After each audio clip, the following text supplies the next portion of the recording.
Karibuni kwenye Sauti ya Historia. Leo ni episodi ya pili ya season ya kwanza au msimu wa kwanza. Mtakumbuka kipindi kilichopita tulikuwa Zanzibar, Mkunazini.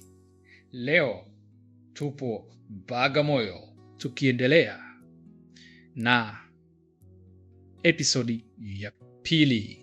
Karibuni.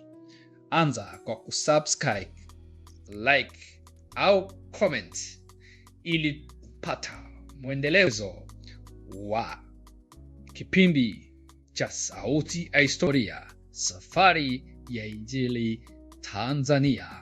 Asanteni.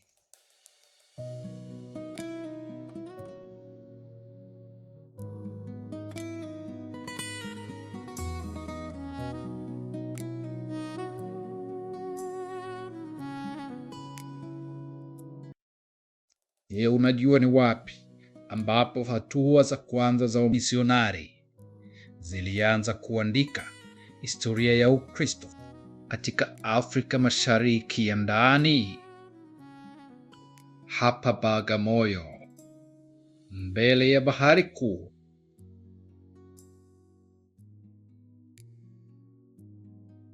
Lakini mbele ya safari hii kulikuwa na hatari, malaria na msitu usiopenyeka.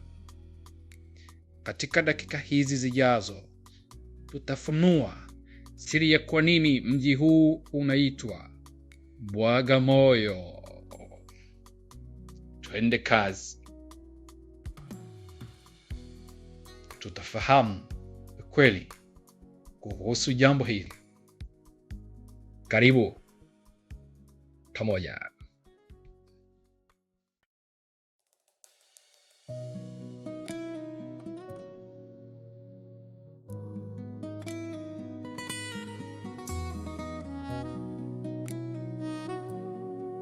Kabla ya karne ya 19 kuisha, Bagamoyo haikuwa tu bandari ya biashara, bali ilikuwa njia kuu ya watawala, wafanya biashara na wamisionari waliotaka kuvuka kwenda moyoni mwa Afrika. Hapa ndipo meli zilitia nanga kuleta matumaini mapya. Lakini kwa wengi waliofika hapa, jina la mji, yaani Bagamoyo, lina maana nzito, kwa sababu ya wale waliopoteza ndugu na wenzao kabla hata ya kuiona ardhi ya bara. Kumbuka, mji huu ulikuwa unaitwa Bagamoyo. Ya maana yake na sababu ndio hii.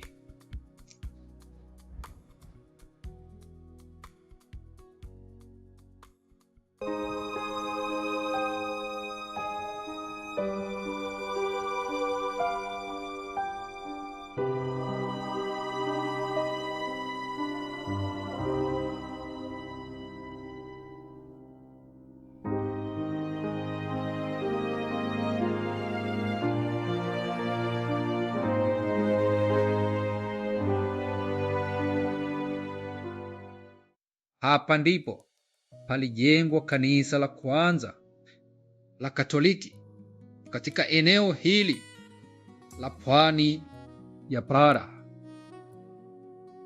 yani Tanzania. Wamisionari wa Spiritan walisimama hapa na kuanza kazi ngumu ya kueneza neno la Mungu. Lakini ukiingia kwenye viwanja hivi utakuta mashahidi, makaburi ya wamisionari na masista waliokufa wakiwa bado vijana, wengine ndani ya miezi michache tu baada ya kukanyaga ardhi hii. Damu na jasho lao ikawa mbegu ya kanisa. Utafahamu Tanzania kabla ilikuwa inaitwa Tanganyika.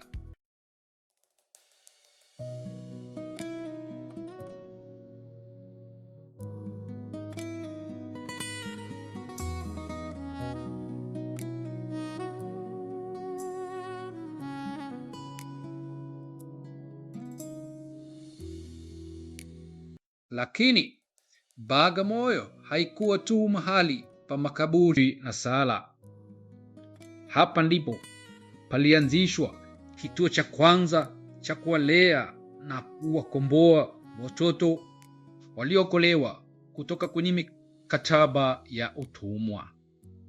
Kanisa liligeuka kuwa kituo cha elimu, huduma za jamii, na hapa ndipo alfabeti ya kwanza ya Kiswahili sanifu ilipofanyiwa kazi kubwa na wataalamu wa misheni hiyo.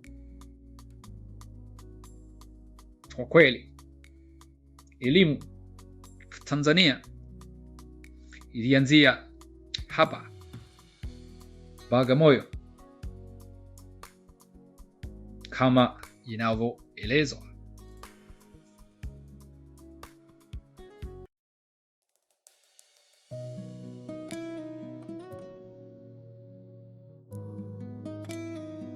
Leo ukitembea katika mitaa ya Bagamoyo, unahisi harufu ya historia ikiongea. Na sasa kanisa hili si tu kumbukumbu ya dini, ni mnara wa uvumilivu na ustahimilivu wa kibinadamu. Kutoka kwenye mawimbi ya bahari yaliyowaleta waanzilishi hadi sasa linasimama kama nuru inayong'aa pwani ya Tanzania. Tumeona kanisa la kwanza ndani ya Tanzania, pwani ya Tanzania, Bagamoyo, kanisa Katoliki.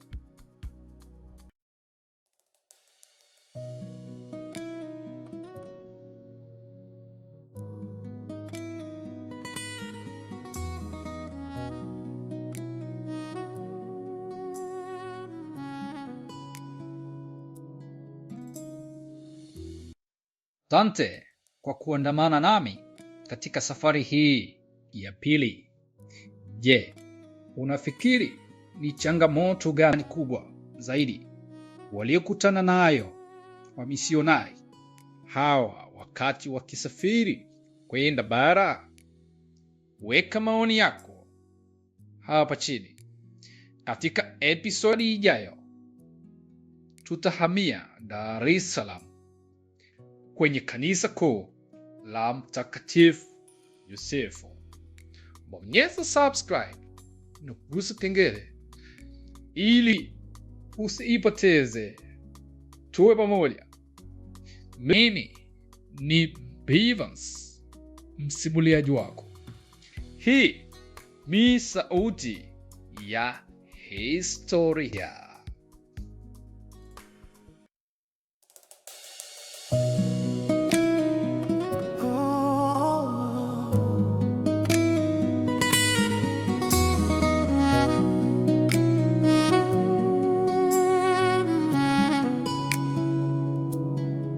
Nasema nawe Bwana, sikiliza kidogo maombi yangu.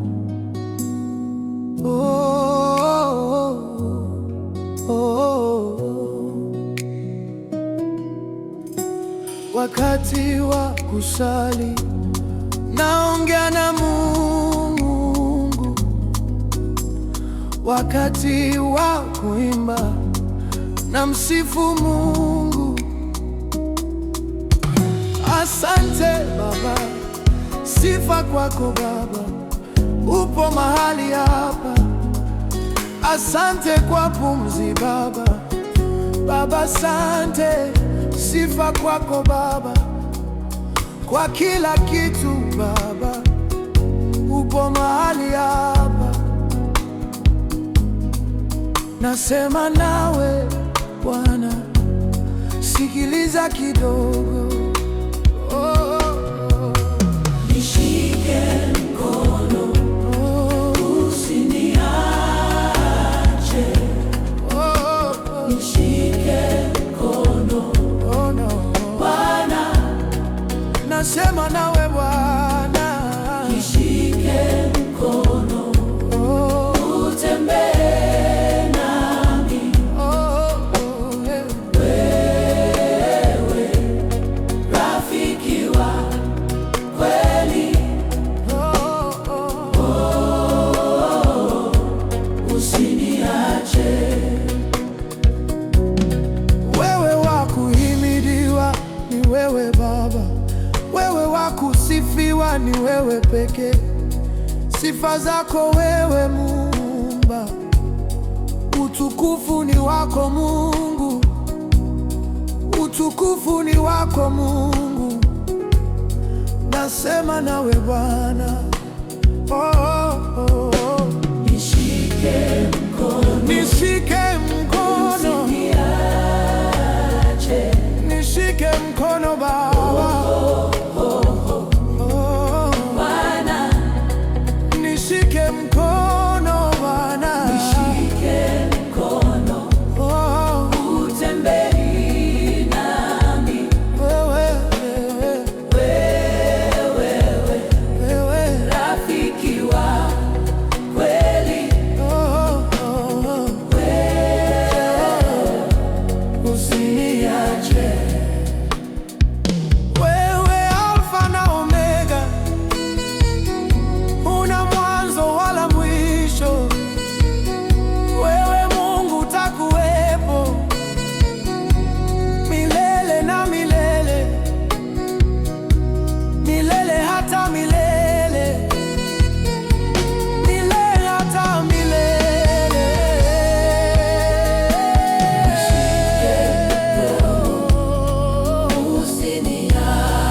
Nishike mkono Baba,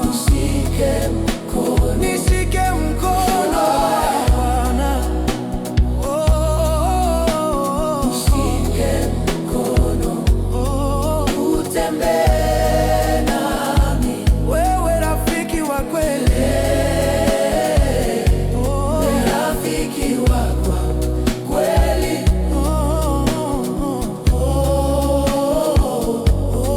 usiniache. Ni kwa kusali naongea na Mungu, ni kwa kuimba na msifu Mungu, ni kwa kusali naongea na Mungu milele hata milele. Nasema nawe Bwana,